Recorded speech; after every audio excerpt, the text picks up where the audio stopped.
मैं हर दिन की तरह उस दिन भी मैं सोने से पहले इंस्टा यूज कर रहा था और मुझे इंस्टा यूज करते हुए मुश्किल से कुछ मंथ हुए थे। तो मुझे इसके बारे में कुछ खास पता नहीं था और उस टाइम न ज़्यादा लोग मुझे फॉलो करते थे न मैं किसी को, क्योंकि मुझे ठीक से यूज भी करने नहीं आता था।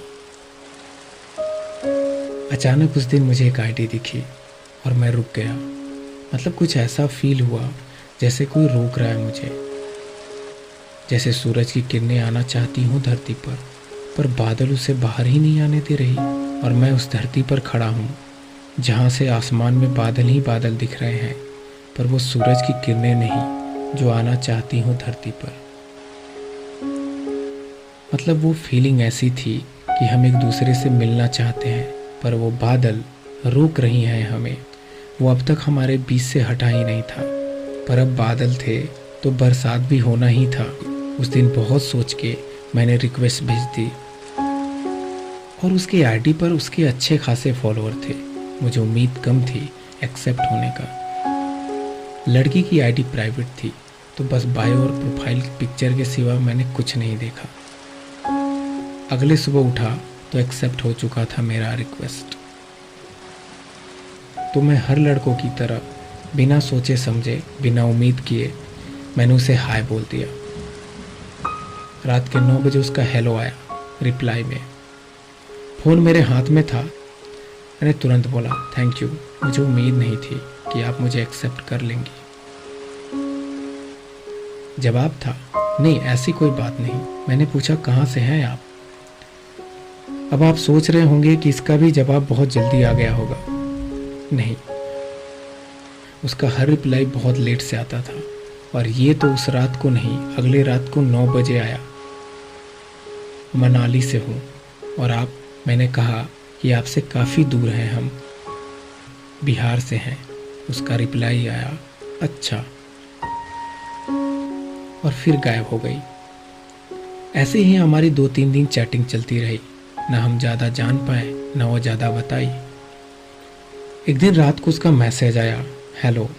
मुझे नहीं पता क्यों आया, उस टाइम बातें बिल्कुल बंद सी हो गई थी।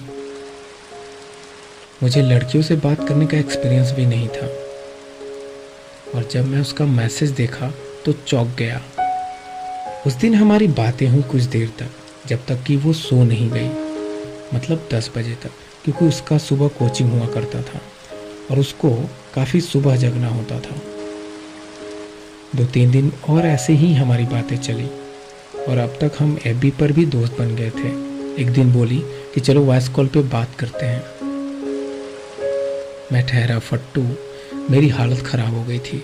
चैटिंग करना अलग बात है पर फ़ोन पर बातें इम्पॉसिबल। मेरे लिए तो इम्पॉसिबल ही था। पूरा दिन मेरे दिमाग में ही चलता रहा कि कैसे बातें होंगी, मेरी बातें उसे पसंद आएंगी कि नहीं, क्या बोलूँगा, कैसे बोलूँगा। फाइनली रात हो गई, 9 भी बज गया। आज शायद टाइम भी जल्दी में था। इंतज़ार या तो टाइम को लंबा कर देता है या बहुत छोटा, डिपेंड करता है कि आपका इंतज़ार कैसा है। मैं छत पर गया और वो जगह ढूंढने लगा जहाँ से मैं अच्छे से बात कर सकूं। कॉल का इंतज़ार करने लगा।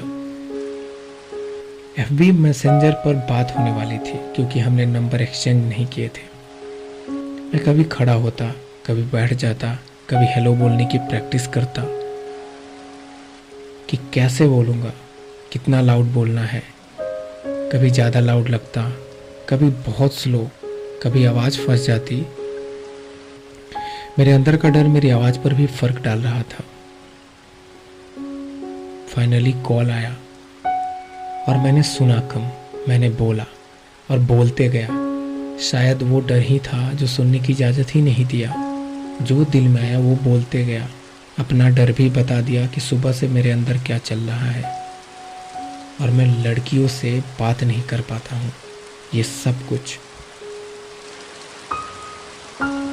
वैसे ये स्टोरी ख़त्म नहीं हुई है। अगर आपको ये पसंद आया और आप अगर मेरे चैनल पर नए हो तो चैनल को सब्सक्राइब कर लें और बेल आइकन प्रेस कर लें और मैं इसका अगला पार्ट बहुत ही जल्दी अपलोड करूँगा।